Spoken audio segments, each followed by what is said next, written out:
Hi, this is Sid from Cool Moviegram, your source for everything about cool movies. Be sure to hit that subscribe button, like the video, and share your thoughts. What's your thoughts on on the list of my action movies so far?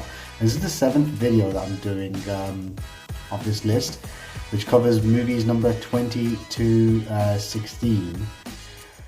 And yeah, it's just that I haven't really had time. Again, just life itself just gets in the way. And you just have to kind of focus on other things and priorities as well. And as you can see,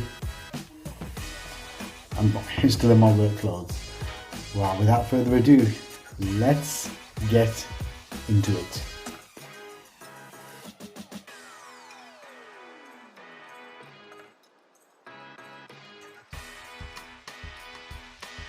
Number 20 is Robocop 1987, directed by Paul Verhoeven, a US movie starring Peter Weller, Lisa Gibbons, Kurtwood Smith, and Ronnie Cox.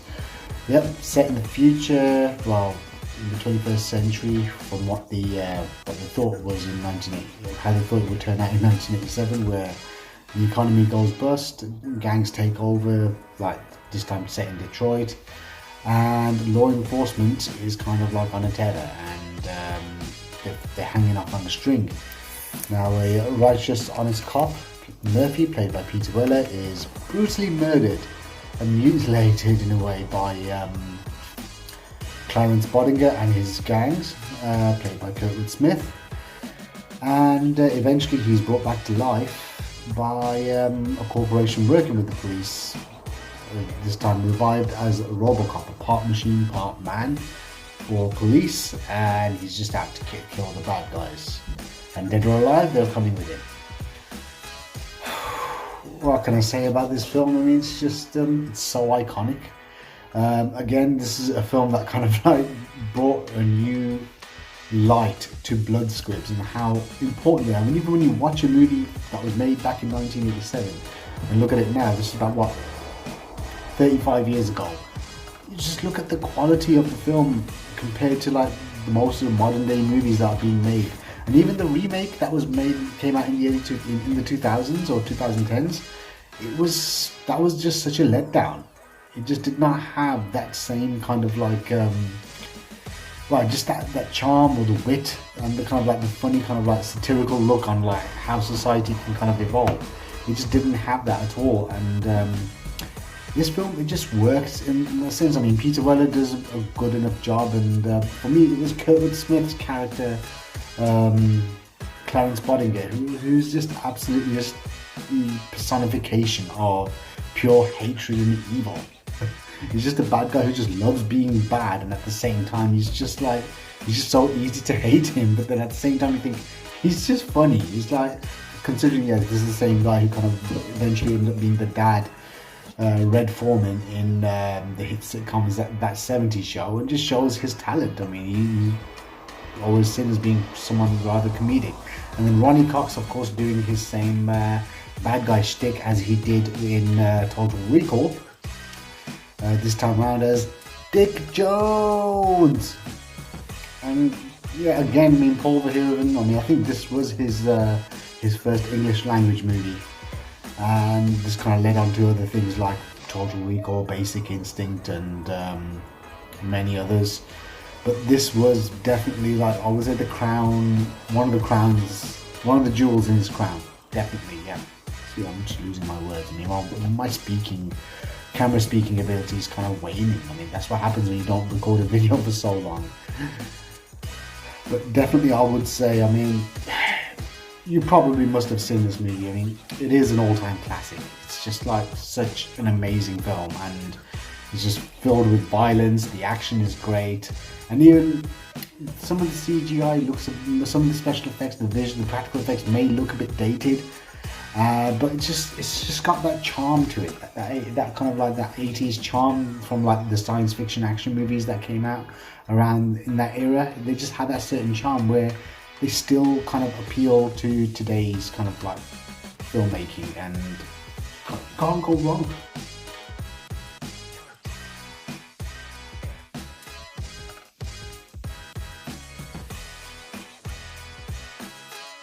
Number 19 Police Story 3 Super Cop, a 1992 Hong Kong movie directed by Stanley Tong, starring Jackie Chan, Michelle Yeoh, Maggie Cheung, Yuen Wah, and Kenneth Tsang.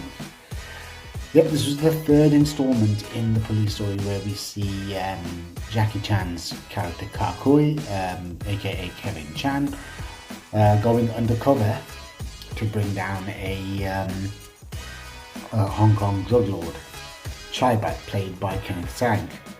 And this time around he teams up with Commander Yang of the People's Republic of China, played by an amazing Michelle Yeoh, and eventually has to kind of win the trust of Chai Bat's young brother Panther, played by Yuen Wah. And also, in the midst of this, has to try to kind of like keep his girlfriend safe, May, played by Maggie Cheung once again, who appears in this movie somewhat in maybe a couple of scenes, but eventually she becomes like a key factor as to whether he should put his career on the line or whether he should save the one that he loves. Yeah, I mean, this was, for example, I would say, one of the Jackie Chan's top action movies. I mean, the stunt work in this movie is absolutely incredible. I mean, one of the highlights in this movie being when he's actually hanging off a rope ladder, of a helicopter that's kind of like just swinging through the skyline of Kuala Lumpur in Malaysia, and just him kind of smashing against buildings and billboards. And that was just in itself just in awe. I mean, the fact that if you read like Jackie Chan's autobiography, be it the first one or the second one, he goes into great detail, telling how like there was so much press like in Asia, knowing that Jackie Chan was about to do this stunt. And there were a couple of times at first where he would actually get too nervous that he was like, I'm not going to do it today. Then eventually he kind of like just psyched himself and said, okay, you know what, I'm going to do this. Doesn't matter if I fail or not. And he actually kind of like see him jumping from the roof of the building onto this rope ladder and just kind of holding on for dear life. And even in the outtakes, you can see that like one of the things that went wrong during this stunt were that his shoe fell off, and they had to kind of like bring the helicopter back down onto the ground, him get ready again, and then just taking off once again.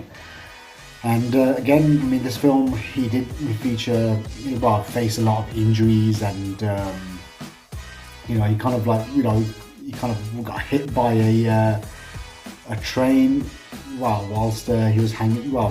The helicopter that was actually on the train, and like just getting smacked by it, and like it kind of dislocated his shoulder, his cheekbone, and like you could see him was literally just shaking, thinking, "Oh my God, this could be the end of his illustrious career." But overall, I would say Michelle Yeoh was the one who absolutely stole the show. I mean, it was her birthday on Saturday just gone. Happy birthday, Michelle. I mean, she shares the same birthday as my 10-year-old daughter, so I can't forget that now. And but her presence in this film, I mean, the fact that she does some amazing fight choreography, she carries out some great moves, and at the same time she also kind of like does her best to kind of like try to outdo Jackie Chan in many instances.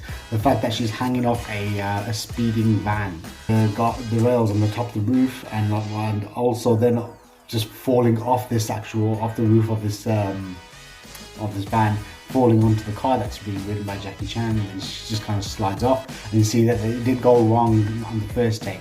And then for me, the creme de la creme stunt that she kind of did that absolutely stole the show was when she used a motorcycle to kind of like jump onto a moving train and just let go of the motorcycle, and then just kind of like see that motorcycle just slide off. And I'm thinking that was just hair raising. Even now to this day, I mean, I've seen this film several times over the years.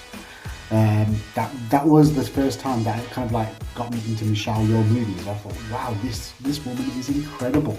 I mean, I saw it when when I was in school, and they used to play many like Hong Kong movies, particularly the Jackie Chan and a couple of the Jet Li ones. They used to play them late night Channel 4. And when I saw this movie, I thought, wow, she's absolutely incredible. Then I went on to went on like a rabbit hole of Michelle Yeoh movies, like Yes Madam, Royal Warriors, Magnificent Warriors, the movies that she did with like the movie she did with Jet Li, that Tai Chi Master, and loads of other movies. I just kind of like had to seek out as many of her movies as I could, and I thought she's absolutely incredible.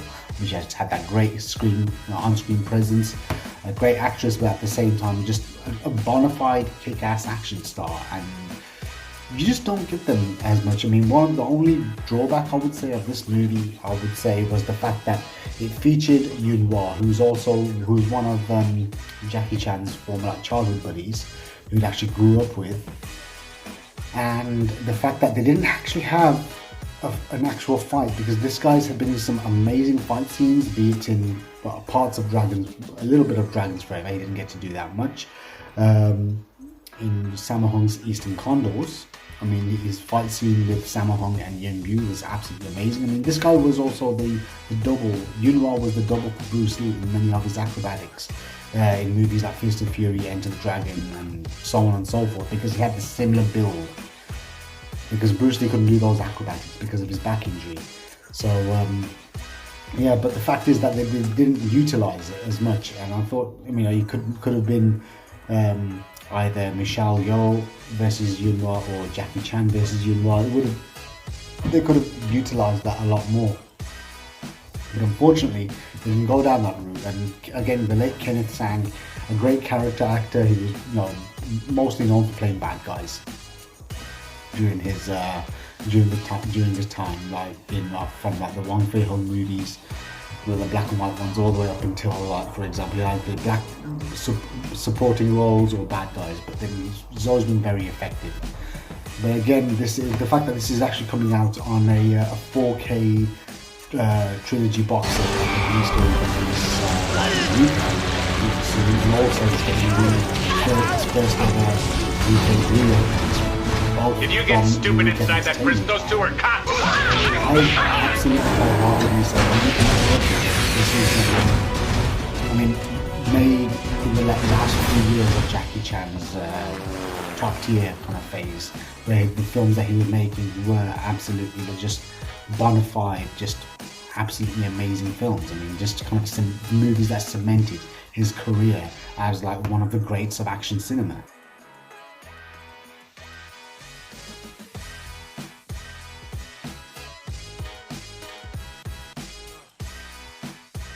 Number 18 is Total Recall, a 1990 US movie, another one directed by Paul Verhoeven, starring Arnold Schwarzenegger, Rachel Ticotin, Sharon Stone, and Ronnie Cox once again.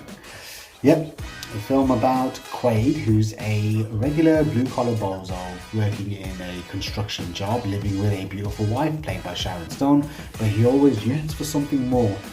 He always has dreams about visiting Mars, but then decides to kind of go to this a company which often called Recall, which kind of like implants fake memories into a person's mind, but he chooses one as a spy that goes to Mars, but things go wrong, and then eventually kind of uncovers a plot where not everything is what it seems to be, that his name's not Quaid, his name is Hauser, and that he's also part of a scheme to actually bring down the elite ruling the downtrodden people in Mars.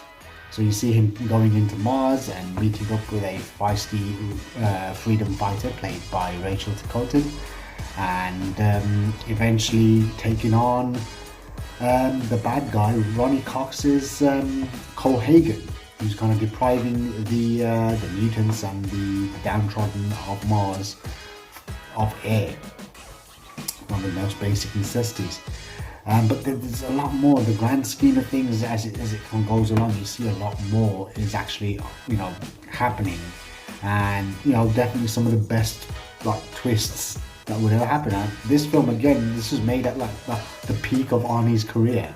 I mean, it had been like in so many smash hit films, from like his kind of like mainstream breakthrough, which was the Terminator in 1984. I mean, you had films like Terminator, Commando, Predator, Red Heat, Rodeo, well, that wasn't really much of a success, Running Man, and then eventually led to like Total Recall, which was like, for me, one of like Arnie's best movies. And I mean, this movie has everything from it. I mean, it had a very compelling story based on like a novella, a short story by science fiction writer genius Philip K. Dick, called We Can Remember It For You for Wholesale. And yeah, it kind of has that feel. Again, I mean, that's the whole thing about, there's always more layered information in terms of like Philip K. Dick's kind of like look at a very dystopian, dark future, and the fact that they kind of took like a very intricate, kind of very deep kind of story itself, and then kind of turn it into like just a kick-ass mainstream action film filled with some of the best one-liners ever. I mean, you know, come on, the fact that you never get to see someone shoot a woman and say, consider it a divorce. I mean, there's that line. I mean, the fact that Arnold Schwarzenegger was kind of grinning when he got to say that line after shooting his supposed significant other in the head. And again, Ronnie Cox is a great animated bad guy. I mean, as he was in Verhoeven's previous Robocop. He gets to kind of like do the same thing again. I mean, there was so many things in this film, as violent and as bloody as it was. It's just another big part of my childhood. I mean, it's one of the films that when I'm watching on TV, I thought, this is actually awesome, you know. And you know, the fact that, you know, you got certain kind of like things that happen in this movie, these elements. It's just one of those films. It's just very quotable. There's just so many quotes. I mean, anything from "Consider it a divorce," "Screw you," and "I got 5 kids to feed, man." Yeah, again, I mean, this is great. I mean, again, a great mixture of like science fiction and action, and even the practical effects. Again, this is a time without extensive CGI, and it still looks impressive as hell. And for me, I would say it was the 2010 or 11, whatever, the remake starring Colin Farrell. That was just bland and dull. It just did not have the charm again as the 90s original with Arnold Schwarzenegger.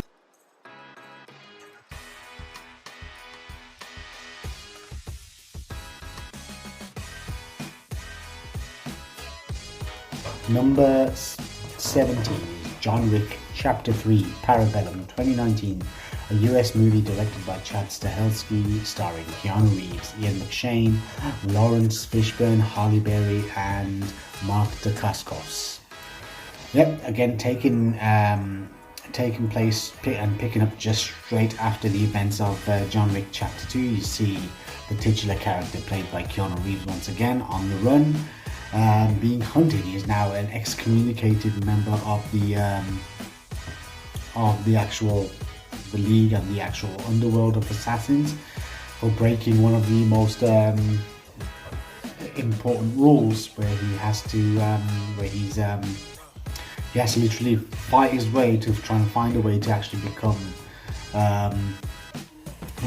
to clear his name once again, to be free once again. But the fact is, he's drawn back into this world, and you see him kind of globetrot once again into the Middle East and meeting up with a former colleague of his, Sophia, played by Halle Berry. But at the same time, he's hunted by a Japanese assassin played by Mark Dacascos named Zero, and also it also includes other characters, like for example Lawrence Fishburne's kind of network of overseers, which is literally homeless people who are actually kind of like, you know, they are the eyes and the ears of like the underworld itself. And I mean, throughout the whole film, you see him kind of like John Wick just literally just go through a lot of bad guys, and eventually trying to kind of like just build up for the next installment, which is due to come out. Well, for me, this film itself was, like, I would say, the best out of the series so far in terms of action. I mean, the fight choreography is just absolutely amazing. The fact that they used impressive, like, martial arts choreography with with the help of like people such as like Mark Dacascos, who played an amazing kind of like charismatic bad guy. I mean, it just makes you think, how the hell was this guy never a bigger star? He should have been a bigger star in his heyday, instead of just appearing on like the kind of movies that Steven Seagal and Van Damme were kind of resorted to when their career started to wane. I mean, he should have been in a lot bigger films. I mean, Lawrence Fishburne, it's just always great to see him and Keanu Reeves in the movie once again. And again, Halle Berry, I mean, she just lights up the screen on fire. And one of the most like amazing fight scenes in this film being where you see Keanu Reeves take on Sesek Rahman and Yahya Nguyen, who are from like the Raid movies. And it's just like the choreography, the way that the films were shot. There was not really as much like kind of like that whole shaky cam and like random editing that kind of ruins a lot of Hollywood martial arts movies. And the fact that you could tell that, I mean, this film itself is kind of like a love letter to Far East films, particularly the Hong Kong cinema. I mean, there's also kind of like a nod to Byung Joon-gil's The Villainess, because there's a scene that pretty much looks very much identical, where you see like John Wick being chased by assassins on motorcycles with samurai swords, and it just kind of looks very similar to what we saw in The Villainess. But it's all love. The fact is that they still kind of include like just so much great choreography. The cinematography again is absolutely amazing. The music score, and Keanu Reeves he just uses his charisma to the best of his ability to kind of like get you drawn into this world. The fact that you begin to forget that this was just about some guy who killed his dog.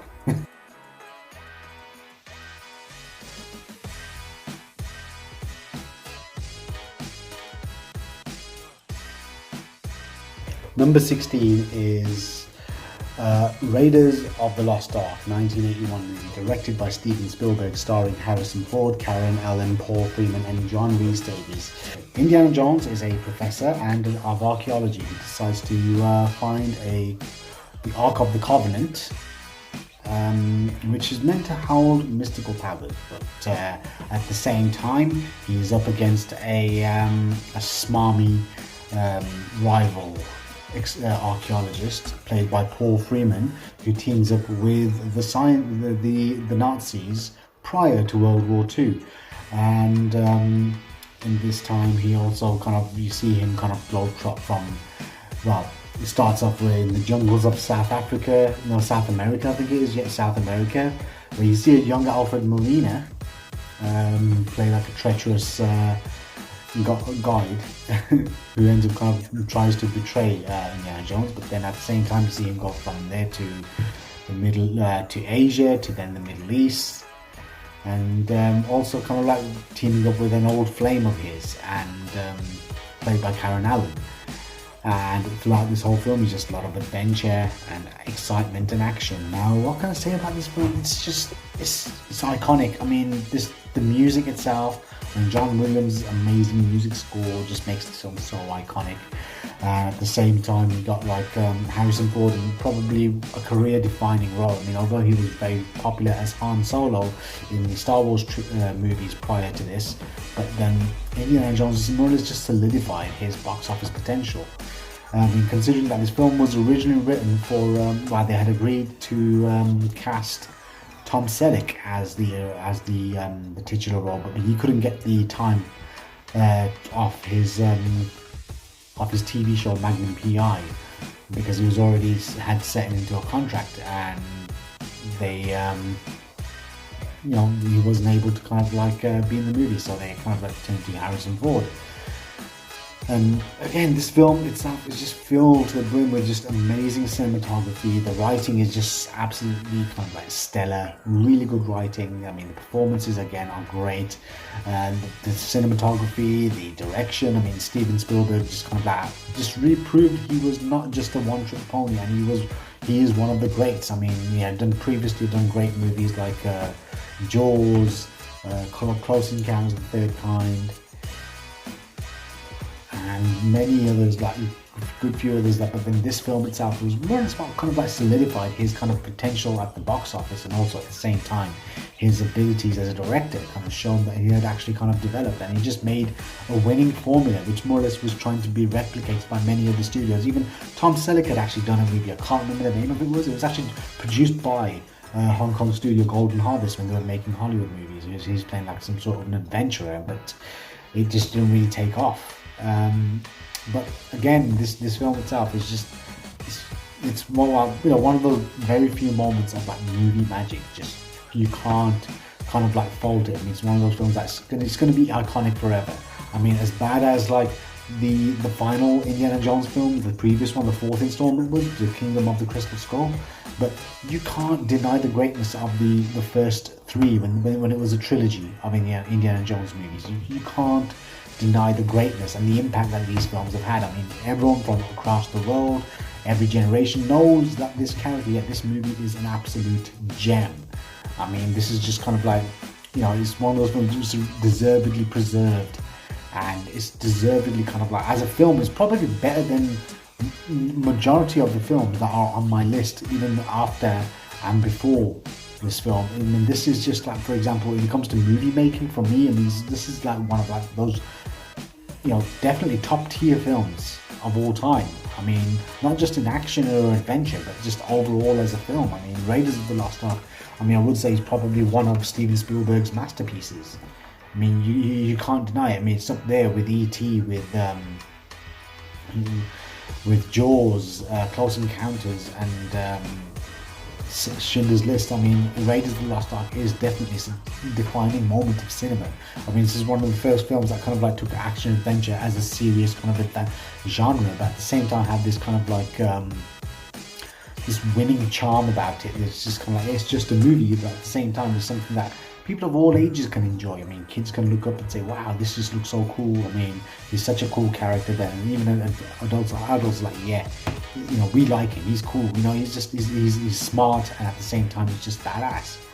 And again, I mean, it's just iconic as hell. You can't go wrong with this movie. And definitely I would say, you know, if you haven't watched it, I mean, I don't know, I mean, I don't think I could ever come across anyone who's saying they haven't seen any of the Indiana Jones movies. I mean, even people who don't really have an interest in movies know about the Indiana Jones movies. They've seen them. Yeah, that was my list of action movies 20 to 16. Again, out of these films, what would you say the one action film is for you that kind of like just transcends everything from, like, for example, any genre? Like, for example, it's just a great film regardless of the genre, whether it's just an action movie or whether it's actually as an accomplishment in terms of cinema. Which one would you say is your favorite? Like, what's that one film for you that you would say that, yeah, it just kind of elevates everything in terms of cinema, in terms of like entertainment and even just art itself? I mean, whatever. What's the one movie that you'd say is just absolute perfection in terms of filmmaking within the action genre, of course?